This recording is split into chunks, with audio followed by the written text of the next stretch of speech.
Bonjour et bienvenue dans une nouvelle vidéo de moi qui fais du tricot en parlant de ce que je veux. Comme je l'ai dit la semaine dernière, je pensais faire un peu une sorte de bilan culturel de ce que je regarde en faisant du tricot. Parce que comme vous pouvez l'imaginer, quand je ne me filme pas en train de faire du tricot, je regarde des vidéos en faisant du tricot. J'avais envie de parler d'un sujet en particulier parmi tout ce que j'ai pu regarder récemment. Et c'est les documentaires que j'ai pu regarder. J'ai regardé 3 documentaires là récemment. 2 de Arte et un sur Netflix. Ils ont un peu rien à voir les uns avec les autres, mais je me suis dit que c'était intéressant de parler de documentaires aujourd'hui.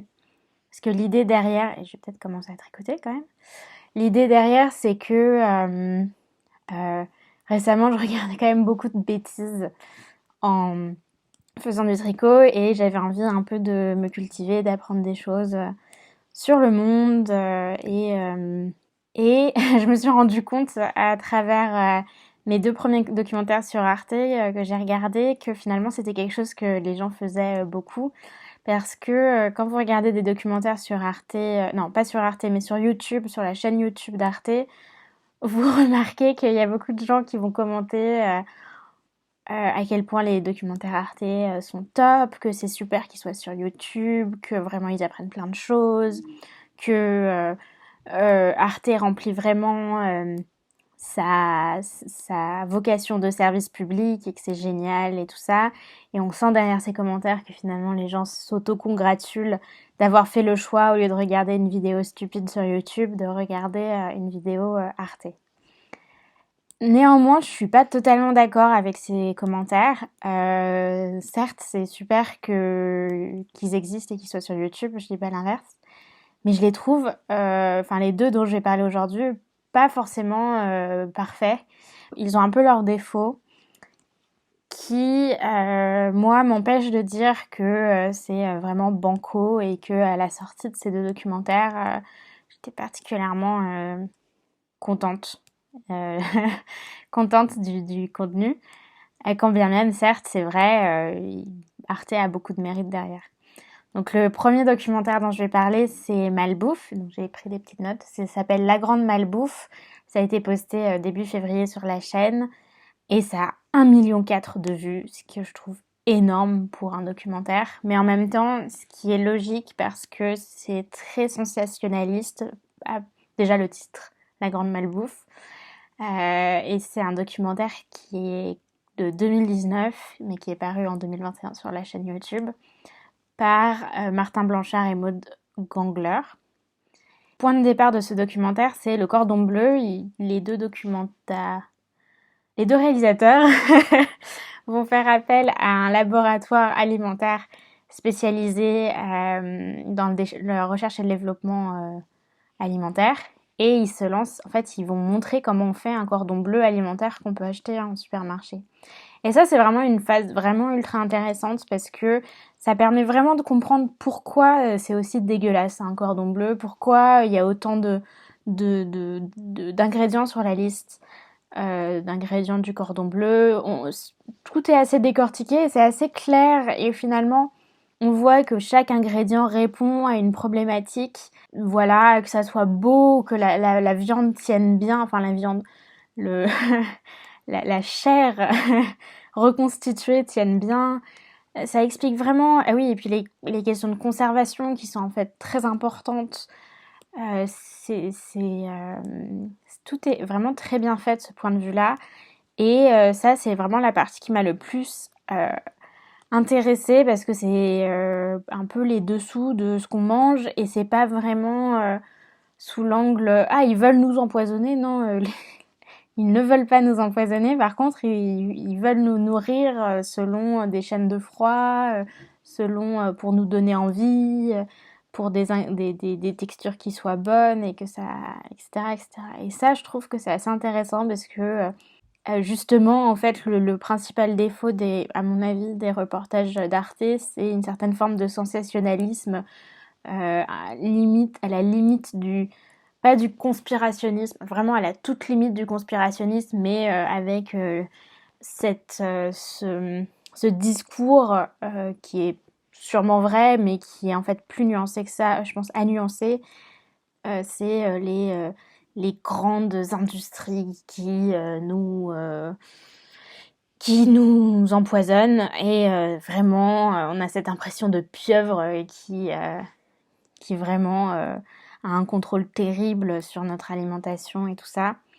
Et cette partie-là, en fait, je sais pas si elle est vraie ou fausse. Et à la fin de ce reportage, de ce documentaire, j'ai pas eu cette impression claire de quelles sont les logiques derrière cette manipulation de la part de ces grandes marques alimentaires. Ce que j'ai apprécié, c'était vraiment ce côté où on va décortiquer le cordon bleu, mais eux-mêmes ne vont pas décortiquer euh, l'industrie en elle-même, il va pas décortiquer cette manipulation derrière. Donc voilà pour ce premier documentaire. Le deuxième documentaire d'Arte que j'ai regardé, il s'appelle Poutine, l'irrésistible ascension. C'est un documentaire qui est en fait le recyclage de deux autres documentaires faits par un homme qui s'appelle Vitaly Mansky, qui aujourd'hui habite à Riga parce qu'il est en exil, puisqu'il est en fait russe. Donc Vitaly Mansky, en fait, ce qui est très impressionnant, c'est qu'il a réalisé plusieurs documentaires sur Poutine pendant son ascension au pouvoir, mais en fait des documentaires officiels qui ont été mandatés par Poutine lui-même. Et donc à cette occasion, en fait, il a pu vraiment rentrer dans les arcanes du pouvoir, puisqu'en fait, il a vraiment suivi Poutine comme en fait aujourd'hui une caméra peut suivre un Macron pendant sa campagne.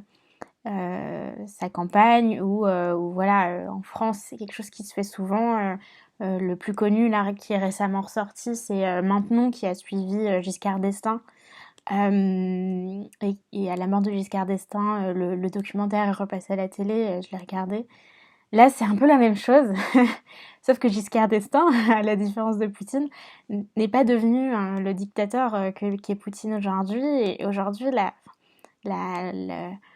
l'image de Poutine est beaucoup plus protégée et beaucoup plus contrôlée par lui-même. Et donc c'est très impressionnant de voir Poutine encore atteignable et encore discutable. C'est-à-dire que le réalisateur va lui poser des questions et va lui dire clairement qu'il n'est pas d'accord avec ses décisions en tant que nouveau chef de l'État russe.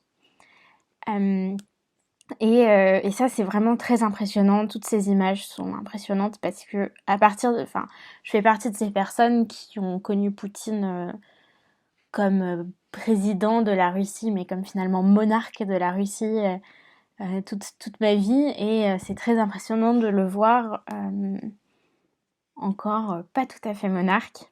Et d'ailleurs, il y a tout un passage où il dit non, mais c'est bien la démocratie parce que j'ai parlé à plein de rois et reines de pays et eux ils sont malheureux parce qu'ils peuvent pas y échapper. Moi j'aimerais retourner à une vie normale un jour ou l'autre. Il dit ça en 2000, on est en 2021. Il est pas retourné à une vie normale clairement. Et donc c'est un documentaire qui vraiment par ses images d'archives est super. Mais clairement je suis pas très tendre avec Arte. Il, il est il est très difficile à suivre si on n'a pas des bases sur l'histoire de la Russie et surtout sur l'année 2000 et avant et après. C'est un documentaire qui ne donne aucune information et qui n'apprend absolument rien. Enfin, non, j'exagère, quelque chose à la marge, mais qui n'est intéressant que si on est un ouf de l'histoire de la Russie. Ou si on a peut-être, je dirais, attendez, c'est les années 2000. Donc si on a été assez intéressé par la question à l'époque où ça se passait, c'est-à-dire qu'il fallait au moins avoir 20 ans en 2000, et c'est-à-dire avoir aujourd'hui une quarantaine d'années. Et ça, c'est vraiment un travers, je pense, d'Arte, c'est de ne pas se rendre compte qu'il y a des gens plus jeunes qui sont pas totalement au courant de ce qui se passait en 2000 en Russie, et même avant. Et notamment, la chute du mur, la chute du mur certes, mais la chute de l'URSS, les années Helsinki, l'arrivée de Poutine au pouvoir et tout ça, c'est un peu compliqué. C'est pas une histoire simple, c'est pas évident. Moi, j'ai eu de la chance d'avoir lu il y a quelques mois Limonov de Carrère qui parle un peu de ces années-là. J'ai lu il y a quelques années, j'ai arrêté à mi-chemin parce que c'était trop déprimant, La chute de l'homme rouge de Alexievitch. C'est grâce à ça que j'ai compris un peu ce documentaire et où il voulait nous amener et pourquoi c'est intéressant. Mais je pense que quelqu'un qui a...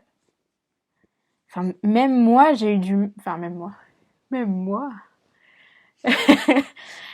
Euh, euh, Bref, pour quelqu'un qui a zéro connaissance sur la Russie, je pense que c'est incompréhensible et pas très intéressant. Pour quelqu'un qui a un peu de connaissances sur la Russie, mais qui a un peu qui est pas très forte en histoire et qui a un peu du mal à j'ai pas une mémoire pour ça, c'était un peu opaque. Et je pense pour quelqu'un qui s'y connaît à fond, alors là, c'est génial, c'est super intéressant. Et limite, c'est peut-être pas nouveau, et donc peut-être ça manque un peu de nouveauté. Mais là où c'est vraiment intéressant, c'est ce que ça nous apprend de Poutine. Et notamment que c'est un peu un mec médiocre. Il a pas le charisme d'un homme politique et tout ça. Et en fait, je pense que intrinsèquement, c'est pour ça qu'il a gagné. C'est qu'il est pas très charismatique. Il vient du KGB, donc c'est quelqu'un qui est un peu qui se cache et tout ça. Et on voit que c'est quelqu'un qui se met vraiment pas du tout en avant. Et c'est ça qui a été apprécié par son électorat en 2000. Il fait pas de clip de campagne, il passe son temps à en fait aller voir les gens et quand il fait son petit discours, quand il est élu, il fait un petit discours à ses lieutenants, à ses proches et il est un peu nul. Enfin, c'est pas incroyable. Et à la fin de son discours, il dit bon, on prend un verre et puis après on va se coucher. Donc sûrement qu'en fait il était très fatigué et c'est pour ça qu'il est pas incroyable. Mais je trouve ça assez étonnant de découvrir qu'un homme qui a réussi à garder un pays sous son joug est finalement pas une énorme bête de scène. L'autre chose qui m'a vraiment intéressée, c'est comment en fait il a réussi à comprendre la nostalgie qu'avaient les Russes de leur passé. Là où Poutine a été très intelligent, c'est dans l'usage qu'il a fait de cette nostalgie et comment en fait il a allié une vision pas du tout communiste de la Russie tout en utilisant les codes dont les Russes étaient nostalgiques et notamment l'hymne de l'URSS a été celle qu'on connaît aujourd'hui, l'ère qu'on connaît aujourd'hui. Et pendant en fait les années Helsinki, il y a eu un autre hymne que Poutine a juste mis à la poubelle et a remis l'hymne soviétique avec des nouvelles paroles. Et ça, c'était quelque chose qui a été critiqué par le réalisateur du film à Poutine. Il a critiqué cette décision et il a dit à Poutine qu'il n'était pas d'accord. Mais en fait, finalement, Poutine a été très intelligent parce que ça a rappelé aux Russes une époque où la Russie était crainte par les plus grandes puissances de ce monde. Donc voilà mon avis sur le sujet et voilà c'est mon avis sur ces documentaires. C'était donc voilà un peu mitigé, c'est-à-dire qu'il y a des passages qui sont vraiment intéressants et à l'inverse des moments où je suis un peu déçue. Le troisième documentaire que j'ai vu, c'est une conversation avec un meurtrier, The Ted Bundy Tapes. C'est un documentaire qui se base donc sur le serial killer qui s'appelle Ted Bundy, des échanges qu'ont eu des journalistes avec lui qui ont été enregistrés. Mais ce qui est bien, c'est que finalement, ça c'est utilisé en fond et ça retrace la vie de Ted Bundy.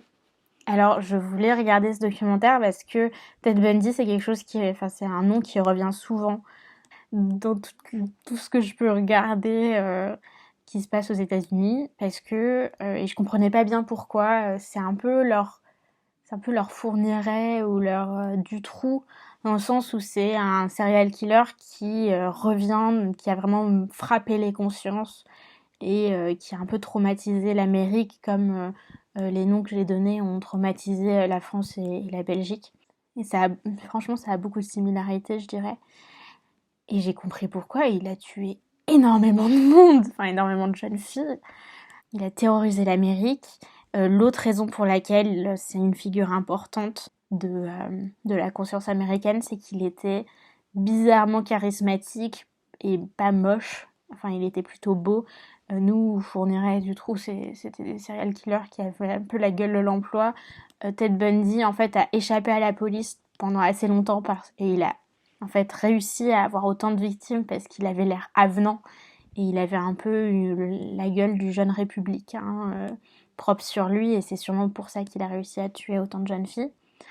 Et donc voilà, le contraste entre l'atrocité de ses crimes et son côté jeune premier ont, je pense, aussi beaucoup intéressé les États-Unis. Et donc là, c'est un documentaire qui en fait n'en est pas un, dans le sens où j'en suis pas ressortie en me disant genre oh, j'ai appris plein de choses, je suis beaucoup plus cultivée aujourd'hui, genre, enfin ça donne pas du tout l'effet que donne un documentaire Arte où je me sens vraiment intelligente. À l'inverse, j'ai vraiment eu l'impression de regarder une série policière, mais qui a le mérite d'exister dans la vraie vie. Mais c'est vraiment une série policière plus qu'un objet qui me permet de, de, de frimer en société. Et de me dire que j'ai passé ces heures à tricoter en apprenant quelque chose. J'ai appris des choses, certes, mais c'est pas pour ça que j'ai kiffé. J'ai kiffé parce que c'est une série policière, que c'est très bien fait, que c'est très intéressant et que c'est assez... Enfin, je pense que je fais partie de ces gens et il y en a plein qui vraiment sont intéressés. Enfin, je fais partie de ces personnes qui ont acheté Low Society sur Xavier Dupont de Ligonnès, c'est-à-dire horrifié par les crimes mais en même temps exalté par la noirceur humaine. Euh, et donc c'est pour ça que ça m'a beaucoup plu. Ceci dit, j'ai appris 2-3 choses. J'ai appris que trouver un tueur, c'est pas si simple et que surtout quand on a une administration totalement décentralisée et que finalement changer d'état permet d'échapper à beaucoup de choses. Ça apprend beaucoup sur le système de la décentralisation américaine et pourquoi parfois c'est pas super et ça explique en fait la raison d'être du FBI très bien parce qu'en fait le FBI c'est une administration qui est fédérale et qui va permettre justement de trouver ces serial killers. C'est un super documentaire, ça explique beaucoup de choses, c'est très noir, très impressionnant. Et donc je le recommande, mais je ne le recommande pas pour vous cultiver, je vous le recommande si vous aimez bien Mindhunter, si vous aimez bien toutes ces séries sur les serial killers, parce que c'est très bien écrit, c'est très bien fait. Pour conclure cette vidéo, déjà allez voir la chaîne YouTube d'Arte parce qu'il y a énormément de choses à voir. Je suis un peu rabat-joie et donc ne faites pas attention parce qu'en fait vraiment vous pouvez vraiment tomber sur des pépites et vous pouvez vraiment apprendre beaucoup de choses. Vraiment regardez le documentaire sur Ted Bundy parce qu'il est bien fait, il est vraiment intéressant et ça se regarde comme une série policière. Et à l'occasion, vous apprendrez 2-3 choses sur les États-Unis des années 70, mais surtout, c'est un peu terrible à dire, mais vous passerez un bon temps à regarder une histoire horrible. À méditer.